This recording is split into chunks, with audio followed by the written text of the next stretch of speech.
triste vai ser de aquel vai ser de todos se van.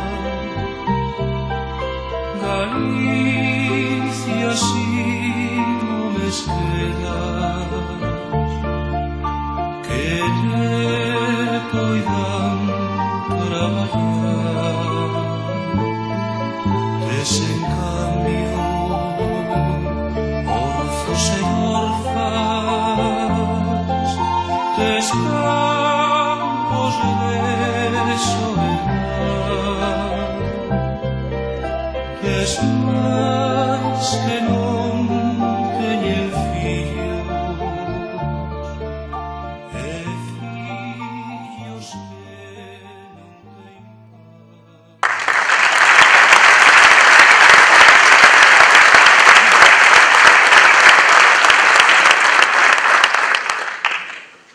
Nós sabemos que hai que explicarlle á xente por que este modelo económico nos trouxo hasta aquí, que modelo económico e institucional é o que se construiu para traernos hasta aquí, que políticas, que intereses están detrás dese debalo da nosa economía productiva durante anos, non só nos anos da crise, senón durante moitos máis anos.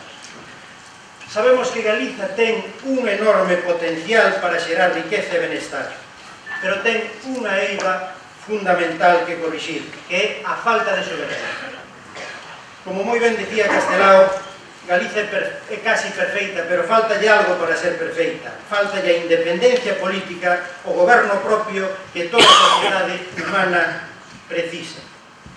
Falta soberanía dentro do Estado español e falta soberanía dentro de Europa. E ese é un doble corsé que se reforza mutuamente e que nos impide adoptar as medidas necesarias para o noso desenvolvemento, para romper coa globalización neoliberal. O problema desa doble subordinación voltase aínda moito máis agudo cando aquí gobernan forzas como o PP sumisas, abertamente centralistas, antigalegas, absolutamente corrompidas ao servizo dos intereses económicos de fora. O seu desleixo diante do destrozo económico e social que vivimos é certamente indignante e pon a xente moza diante dun futuro sen pizca de esperanza. Con total impudicia tentan aliviar a presión empurrando a esa xente nova a movilización exterior, sabendo que o éxodo segue sendo unha renuncia á revolta. Pois nós creemos que iso non pode acontecer. Por todo iso, o BNG quere garantir a defensa dos nosos intereses cunha presenza directa do país na Unión Europea. Para empezar, de cara ás eleccións de maio, queremos conformar unha coalición de todas as forzas nacionalistas de esquerda que garanta a defensa dos intereses do noso país no Parlamento Europeo. E ao propio tempo, queremos batallar con todas as outras forzas de Europa para construir outra Europa. Unha Europa dos povos, non sometida aos intereses da grande finanza, dos grandes lobbies empresariales. E esa é a forma de defender a nosa economía productiva sustentável, de emprego digno na terra, dos servizos públicos de calidade, da igualdade social, dos dereitos sociais e cívicos avanzados para todas e todos nós.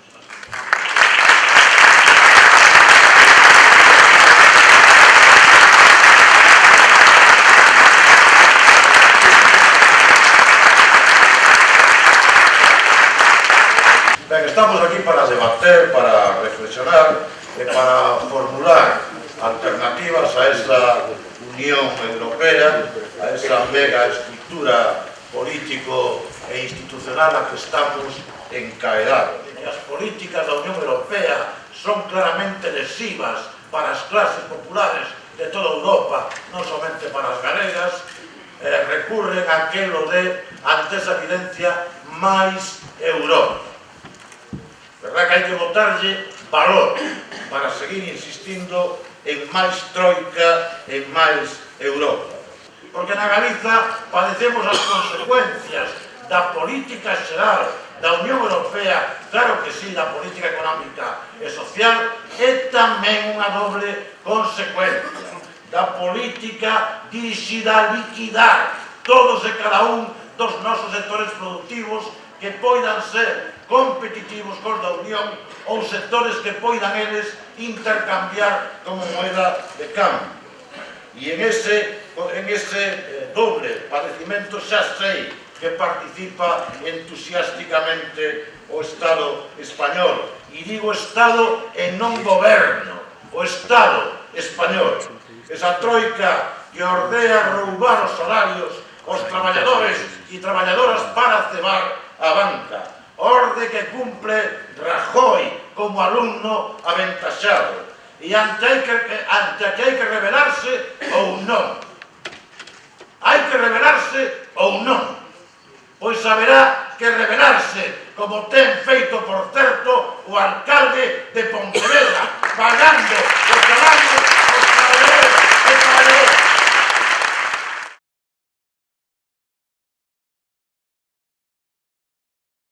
Ben, estamos con Manuel Mera, da Fundación Moncho Reboiras.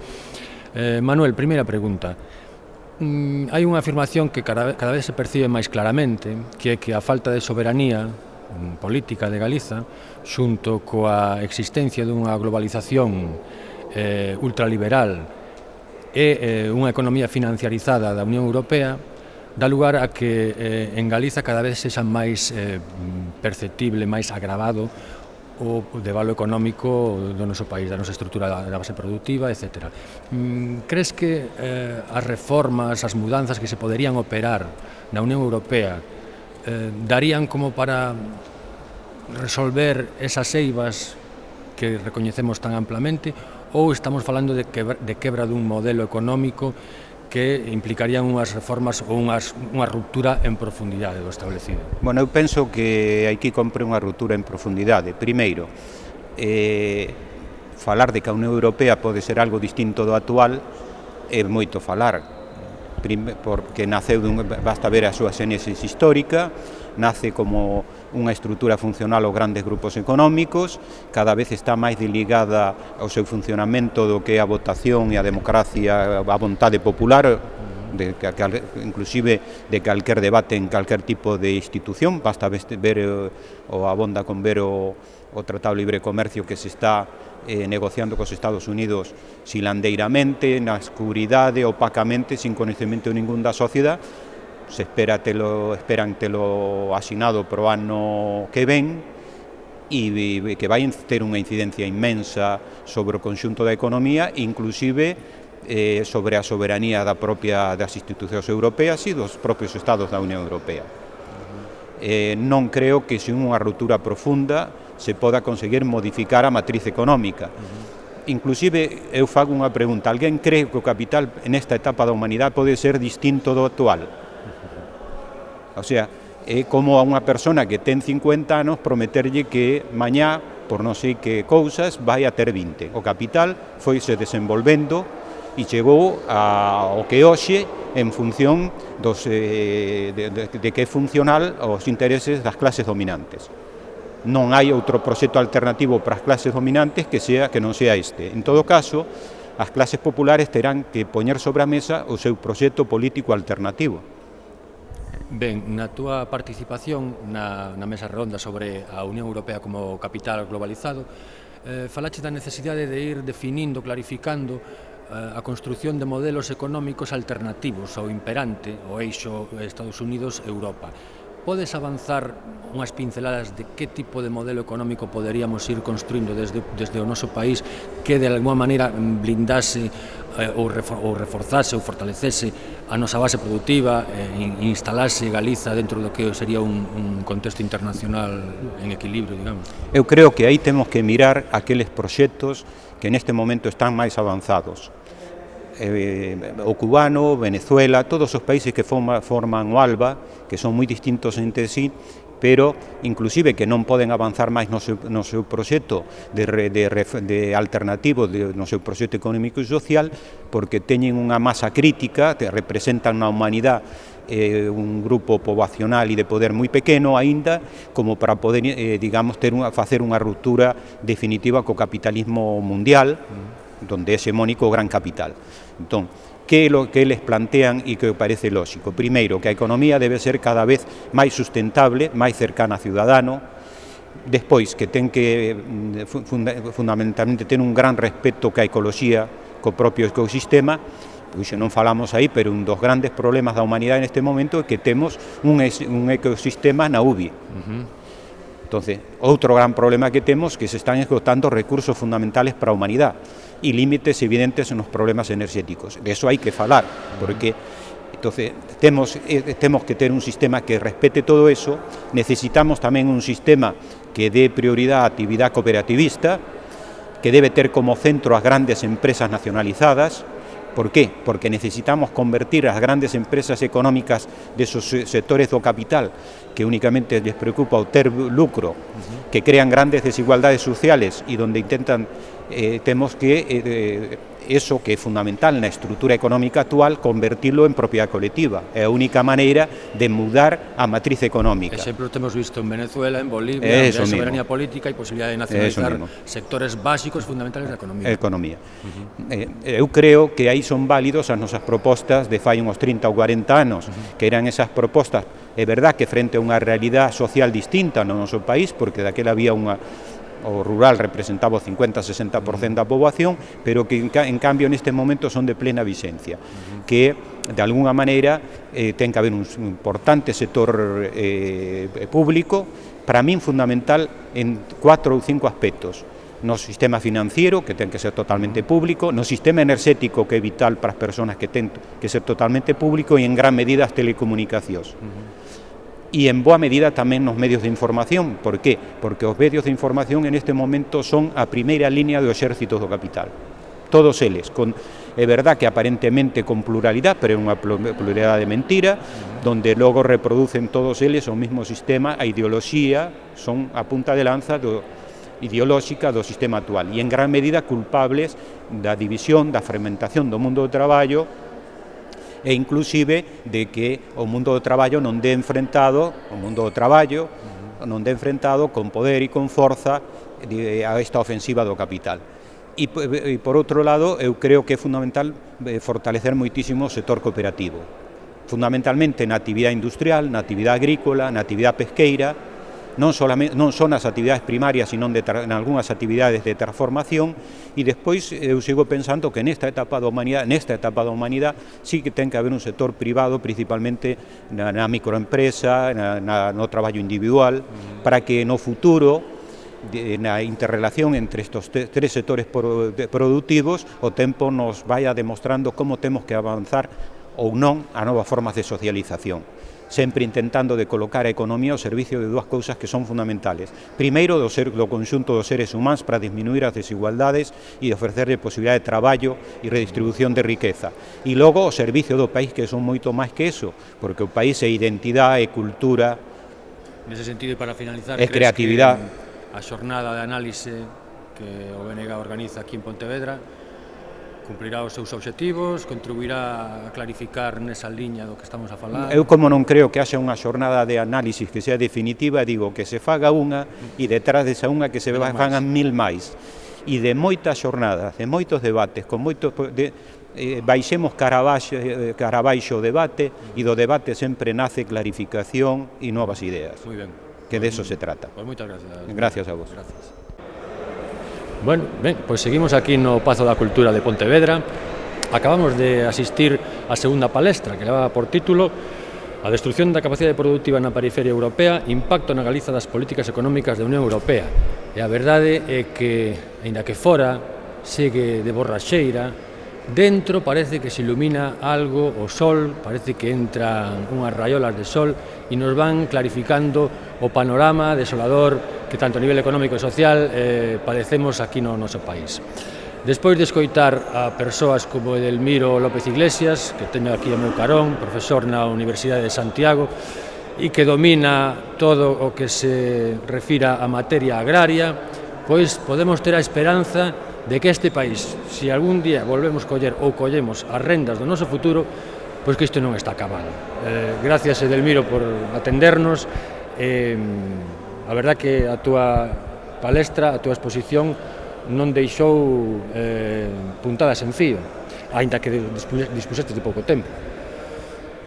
Sí, agardo que polo menos, porque servira para clarificar algunhas cousas sin tampouco machacar con moitos dados estatísticos, que non se trata disso. Ben, pois a primeira pregunta que che poderíamos formular é afirmas que utilizando as competencias autonómicas actuais en materia de estrutura de desenvolvemento agrario, contando con un reparto máis equilibrado dos fondos, xa non enfrentando o que é a desregulación do mercado dos produtos agrarios, pero sí trazando unha nova política que a nivel incluso de propostas prácticas sobarde o marco actual, poderíamos estar en condicións non de superar, pero sí de enfrontar con posibilidades de mellorar o actual panorama desolador e de devalo económico no mundo agrario. Que nos tes que puntualizar a este respecto? Sí, como tratei de explicar, no fondo, o que pasa no agro, igual que en calquer ámbito do noso país,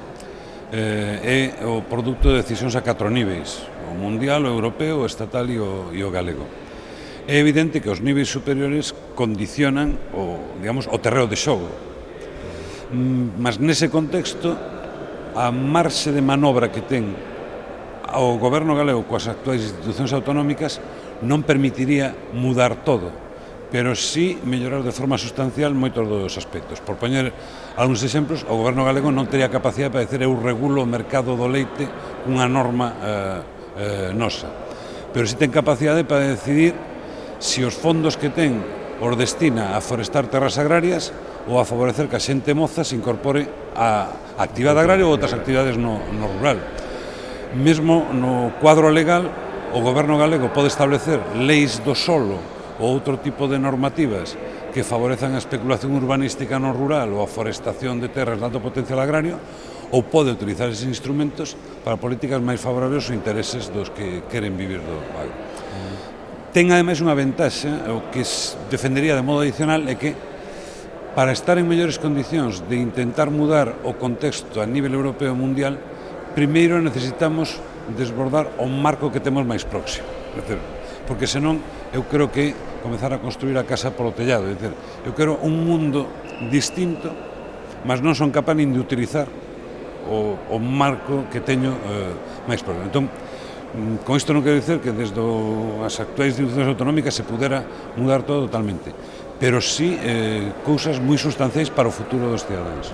De feito, hai unha das cuestións que máis persiste na memoria da cidadanía, é que dentro do que foi a política practicada polo goberno bipartito PSOE, PSDG, PSOE, BNG, unha das materias nas que millor recordo existe é a política que desenvolveu a Consellería de Medio Rural. Ti crees que, incidindo nesa política ou introducindo as reformas que agora estes tempos deberían introducirse, e contando con unha utilización, e a ese nivel, a utilización dos recursos procedentes da propia PAC, non? Salía hai pouco o portavoz nacional do BNG, Xavier Vence, afirmando de que un reparto máis equitativo destas axudas da PAC contribuiría a relanzar a economía agraria. Bueno, eu de entrada tendo a ser bastante autocrítico sempre, por lo tanto, eu que fui, digamos, partícipe desa experiencia de goberno de coaligación, se fora hoxe teño claro que había cousas que deberíamos facer de modo diferente. Por tanto, lonxe da autocomplacencia, o que sí creo que houbo no nacionalismo gobernante no ámbito rural desde a Xunta era dúas cousas que eu creo que eran importantes. Unha confianza en que o país, en concreto o rural galego, tiña futuro e transmitir eso á cidadanía, despois de 30 anos de cerlle, para ser modernos, cuanto menos agricultores mellor, e acompañado dun intento, seguramente equivocado en moitas medidas, pero un intento bastante meditado de medidas de ruptura. Por exemplo, o do Banco de Terras era moi simbólico porque era dicer, nós non podemos ter os recursos do país non só sin producir, senón xerando problema, porque o abandono de terras acaba sendo o caldo de cultivo dos lumes.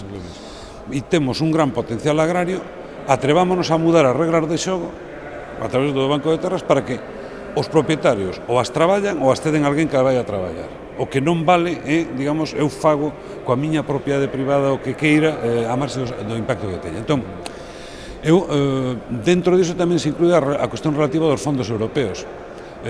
Poñía o exemplo na intervención que o financiamento de boa parte das novas políticas nese período veu dun programa con cofinanciamento europeo, o Programa de Desenvolvemento Rural 2007-2013. Cando un mira ese programa e o compara con anteriores, ve que o diñeiro que antes destinaba a forestación de terras agrarias e o cese anticipado de agricultores se reorientou principalmente para dúas medidas, tamén para outras, pero principalmente para dúas.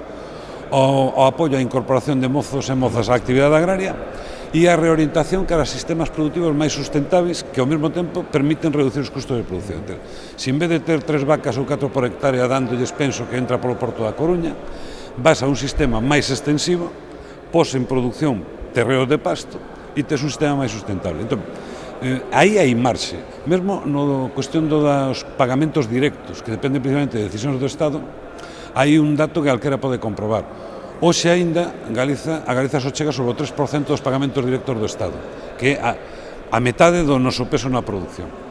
Pero que no ano 2005 non chegaba ao 2%. E ese 2 a 3%, que pode parecer que non ten relevancia, pero equivale a uns 60-70 millóns de euros que chegan aos rendas dos produtores, foi produto de continuas negociacións políticas no Estado e do exercicio das competencias que Galicia tiña. Por exemplo, mesmo a título anecdótico, algunha das primeiras reunións en Madrid para falar do sector lácteo, que se reunían as 17 comunidades autónomas, e cando a comunidade de Murcia ou de Baleares pretendía casi ter o mesmo peso que Galicia, eu cos datos que daba por diante, sin ser mal educado, pero viña a dicer, mira, a vosa produción é menor da que temos nós nun concello. O Concello da Pastoriza ten máis produción de leite que 7 comunidades autónomas españolas. Por tanto, a política láctea do Estado ou a marcamos nós, ou senón non vai ir adiante.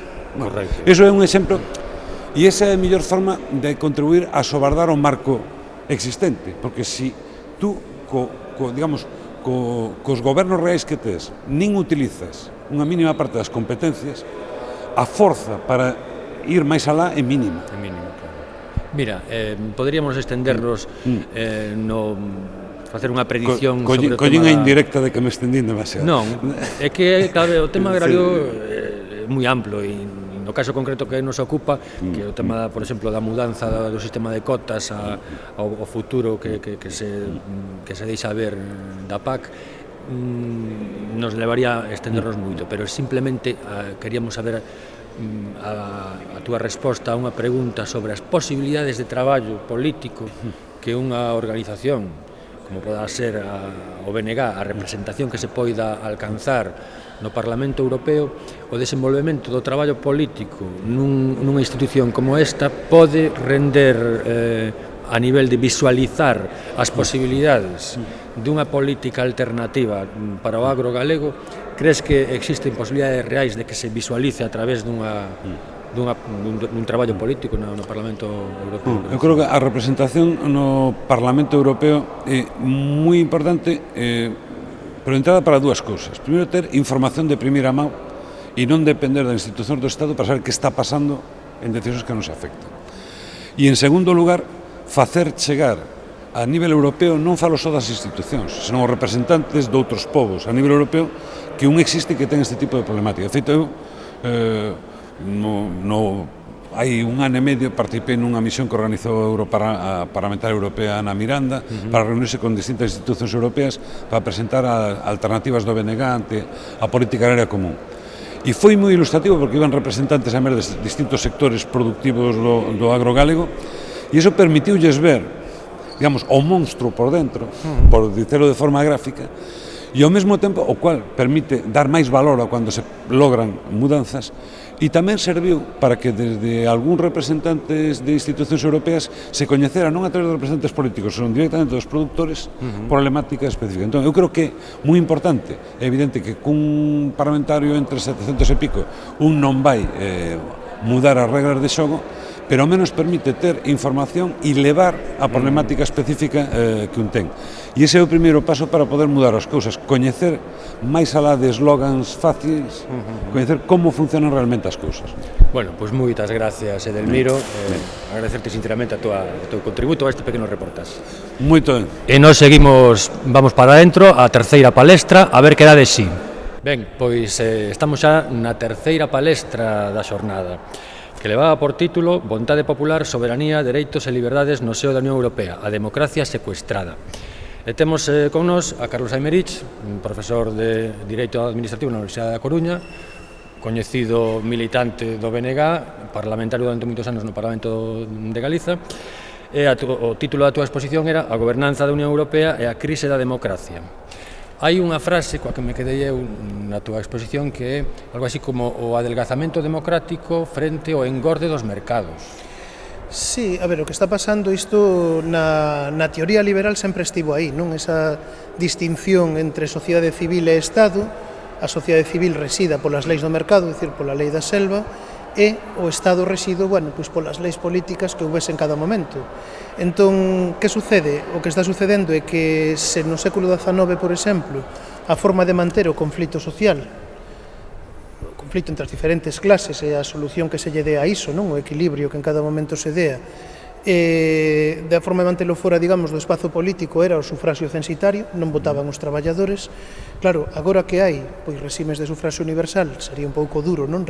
Volver ao século XIX, a forma en que hai de manter o mercado fora da decisión democrática do conxunto da cidadanía calé, bueno, pois establecer na Constitución que as cousas teñen que ser así ou establecer a través de outros instrumentos que hai cousas que non se tocan, é dicir, que a política económica ten que ser desta maneira é algo que ven imposto, que a política laboral ten que ser desta maneira é algo que ven imposto, son decisións técnicas, non son decisións democráticas, e iso é o que está pasando, é dicir, que o espazo do mercado cada vez se estende máis e o da democracia cada vez é máis pequeno. É quizá un exemplo claro de que a Unión Europea representa tamén un problema cara á soberanía xa de por sí inexistente en un país como Galiza, pero incluso a nivel de materia legislativa, política económica, etc. Non? Un claro exemplo do que di o BNG nesta xornada. Sí, é un exemplo que este modelo da Unión Europea, que este proceso da Unión Europea, que non tiña por que ser o único, pero que tal é como se construiu e polo camiño que leva, efectivamente, está en liña de colisión co que é, pois,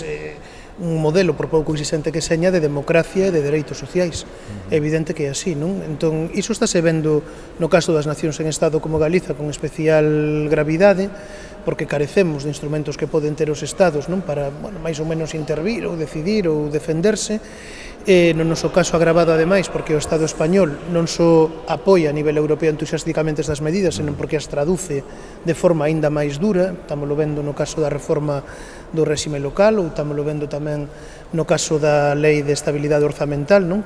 Como eses límites de déficit de débeda se están utilizando para erosionar o pouco que quedaba xa do estado de benestar, pero estámoslo vendo tamén a nivel global, non? Mesmo en Alemanha empeza a haber unha contestación moi forte aquilo que se nos vende como modelo e que non o é. Dicir, hai pobreza, o caso dos minijobs, os working poor, non? Os traballadores que mesmo traballando están por debaixo do limiar da pobreza e, por tanto, bueno, esperemos que iso dea lugar a algo. Bueno, aquí no país temos a Alberto Núñez Feijóo, o austericida, non? Que é un claro exemplo tamén desa aplicación desas políticas, non? Bueno, efectivamente, porque, bueno, eu creo que, a ver, xa indo o caso, non? O caso de Alberto Núñez Feijóo de austericida, el decía ao principio, imos blindar os servizos sociais. Bueno, estamos vendo que non. En segundo lugar, é que eu creo ademais que o que está sucedendo, e vémolo a nivel da Unión Europea, é un cambio tamén no paradigma. Antes decíase, bueno, un político o que fai é o que teña que facer para seguir no poder. Bueno, eu creo que Feijóo recuncou no poder, pero casi por incomparecencia do adversario, e iso teremos que ir solucionando, non? Pero, que está pasando a nivel europeo?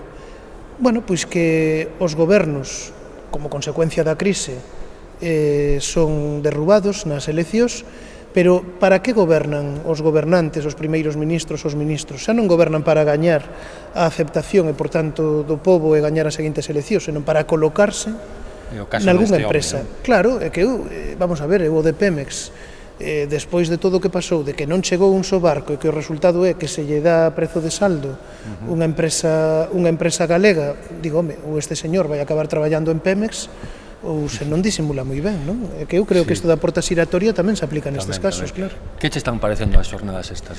Bueno, eu creo que son unhas xornadas moi interesantes, de debate, que logo tratarase, porque non somos só un Ateneo, non? Senón unha forza política en traducilo en alternativas políticas.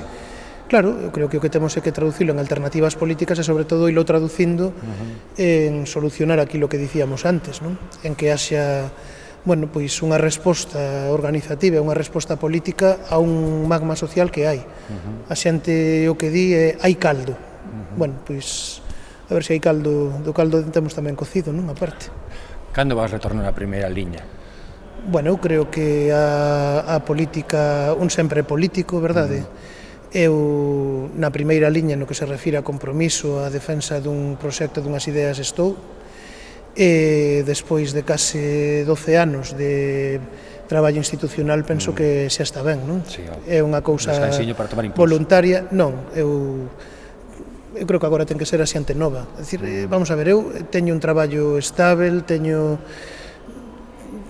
por moito que estea ao cabo da situación, por moito que me queira poñer, eu creo que os protagonistas teñen que ser outros, verdade? Os que están sufrindo directamente os embates desta situación. Bueno, pois iso tamén é unha boa observación. É que, non sei, a terra para quen a traballa, non? Moi ben. Moitas gracias, Carlos. Vale.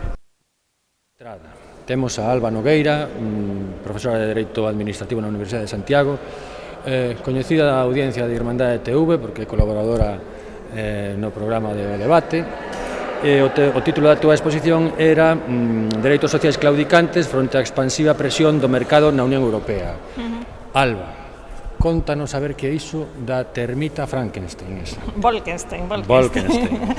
Ben, bueno, é o nome co que bautizamos un libro que publicamos hai un ano falando da Directiva Bolkenstein. A Directiva Bolkenstein é a Directiva de Servizos, apróbase no ano 2006, e un pouco o nome de poñerlle da termita é polos efectos que está tendo a posteriori, xa que no caso do Estado español, digamos que se utilizou como pretexto para unha desregulación total en múltiples sectores que nin siquiera estaban comprendidos na directiva. A idea da directiva era, digamos, pisar o acelerador das libertades, digamos, da construción do mercado europeo, e iso facíase fundamentalmente para garantirlle ás grandes corporacións que a súa implantación ou a súa prestación de servizos en noutros países da Unión Europea se facía coas reglas cas que partían no seu país de orixe. Eso finalmente non está na directiva do principio do país de orixe, pero sí que houve unha xurisprudencia posterior da Unión Europea que vai nese camiño. Entón, que facilita iso? Pois facilita a preterición ou esquecemento dos dereitos sociais frente ao impulso do libre mercado. Houve incluso algún caso que comentei que eu creo que é, digamos, bastante ilustrativo de como medidas de conflito colectivo adoptadas por traballadores suecos porque se lles quere utilizar o convenio estonio a traballadores estonios, pois é percibido como pola Unión Europea como algo que vai en contra da libertade de establecemento e prioriza frente ao convenio e aos dereitos de folga a liberdade de establecemento. Entón, bueno, un pouco esa é a tendencia nos últimos tempos. O sea, temos un claro exemplo a través da Directiva Bolkenstein de como a Unión Europea se deshumaniza e pretende recortar dereitos sociais para seguir impondo un modelo económico absolutamente insustentable. Sí, hasta este momento había un certo pacto onde un pouco a Unión Europea promovía o mercado e os Estados defendían os dereitos sociais, pero nos últimos tempos digamos, a volta de torca que se dá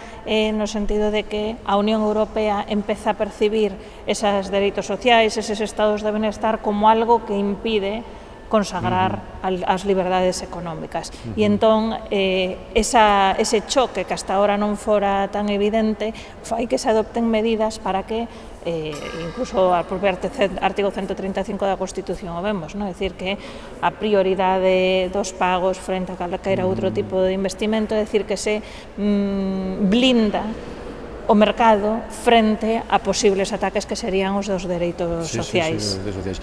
O que pasa é que aquí en Galiza seguimos percibindo, hubo un momento na xornada que non lembro quen foi o que o mencionou, seguimos percibindo a Unión Europea como unha fonte de recursos económicos en lugar dunha fonte de problemas, e este é clarísimo Este é un claro problema, que que conste que eu creo que hai que matizar unha cuestión, é dicir, é un clarísimo problema e está claro que a Unión Europea pegou incluso un cambio grande e un impulso grande nestes últimos anos.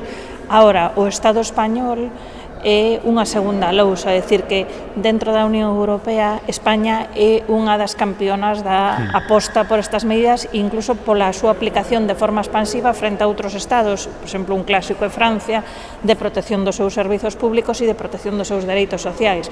O non francés, a Constitución Europea, non é alleo á súa vontade de defender o seu sistema de dereitos sociais frente ao que entenden que é unha intromisión excesiva da Unión Europea. En cambio, España é a primeira que fai o referéndum para a Constitución Europea, é dicir que é certo que a Unión Europea ten eso na súa xenética, é certo que está pegando un impulso, pero tamén é certo que en España se utiliza esas medidas para reforzalas e amplialas no seu eco. A aprobación da Lei de Unidade de Mercado o mes pasado é algo que non exixía en absoluta a Unión Europea e que pretende darlle, digamos, libre camiño e libre casi dereito de pernada ás grandes corporacións para unha implantación con uns estándares sociais, con dereitos ambientais e dos consumidores mínimos.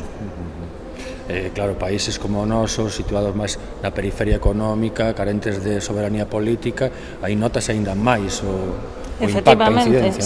Sí. Aí, por exemplo, dentro do Estado español, un exemplo que poña eu, o País Vasco, que ten usado o seu autogoberno de forma, digamos, ampla e defendéndose, por exemplo, puxo freo ás aspiracións do Estado de, digamos, retorcerlle o brazo no tema dos horarios comerciais para que abriran as grandes superficies os domingos ou moitas horas a semana.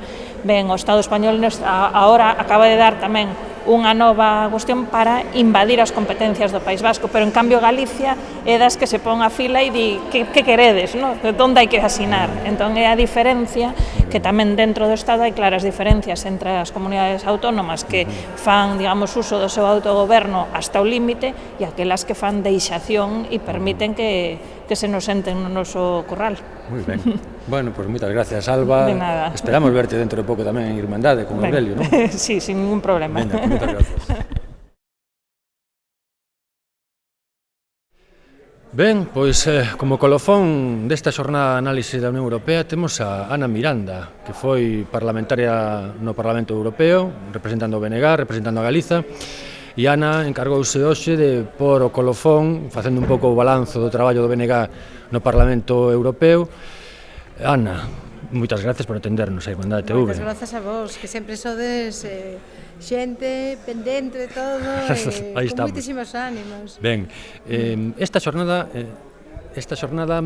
digamos que se enfocou un pouco para dar a coñecer que en realidade a Unión Europea, máis alá de ser unha fonte de solucións, preséntase casi como un frente de conflictos, un frente de problemas para o noso país, non? Ti, no caso de Recuncar, non sabemos porque iso está aínda por ver, crees que o traballo para facer desde o BNG no Parlamento Europeo parece ser que vai ser multiplicarse, porque vas ter que ir con un pico e unha pá para tratar de transformar o que nos encontramos aí, non? Isto realmente, a fronte de problemas que existen, xa acabamos de ver, cuestións de gobernanza, cuestión de destrucción da base productiva, cuestión de representatividade política, falta de soberanía no noso caso no noso país, en fin, que recetas crees que podemos... Bueno, o BNG decidirá o 8 de febreiro, decidirá a conformación da candidatura. O que foi o noso traballo pasado e o que a receita que utilizou o BNG no Parlamento Europeo foi facer que o escano elexido polo BNG fora o escano do pobo galego e ademais facelo para defender esas políticas alternativas e para defender outro modelo europeo, non?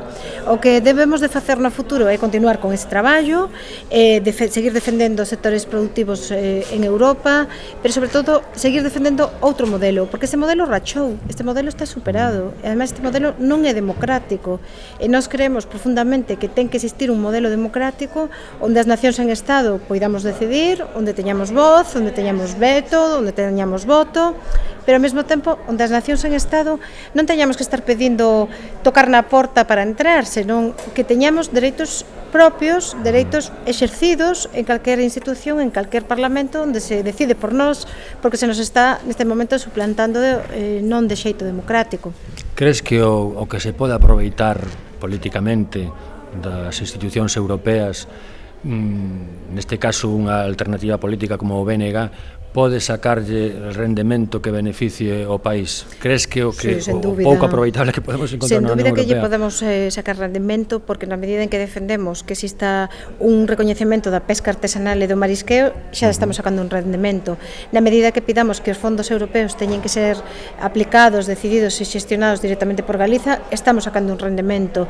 E na medida que defendamos que a explotación da terra ten que ser realizada por labregos e labregas que se dedican só a iso, tamén estamos sacando. Entón, na misión das rías galegas ou na defensa do territorio, fundamentalmente, ou, pois, por exemplo, establecendo unha condición para que non se poidan facer minas de ouro que usen cianuro en Corcoesto ou en cualquier outro lugar. Creo que podemos conseguir moitas cousas porque temos esa vocación firme, pois, de levar os problemas de Galiza e de non ter ningún tipo de complexo de defendelos, porque non somos unha nación sen Estado en Europa, por suposto, non? E hai que defendelas sin complexos. Podemos conseguir moitas cousas, pero hai que tamén ter en conta o contexto. Como dixen na conferencia, estamos nun contexto moi claramente incómodo para a defensa de propostas de nacións en Estado, para a soberanía en xeral, para o dereito a decidir en xeral. Vemos como están, pois, amenazando prácticamente a Cataluña se se independiza con irse da UE ou a propia Escocia.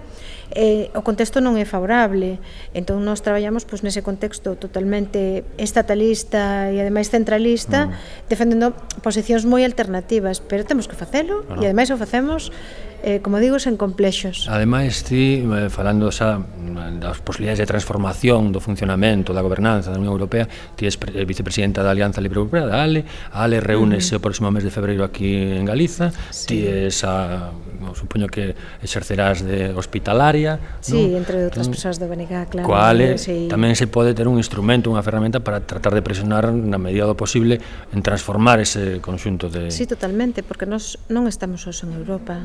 Nós estamos cun grupo parlamentar que se chama Alianza Libre Europea, que está formada por nacionalistas de esquerda de toda Europa, como o caso corso, o caso escocés, galés, vasco, catalán, e moitos outros partidos, até 40 organizacións políticas de toda Europa que están defendendo tamén o dereito á autodeterminación. Por iso, a vindeira Asamblea da ALE cobra moitísima importancia, porque vai titularse Tempo de Autodeterminación.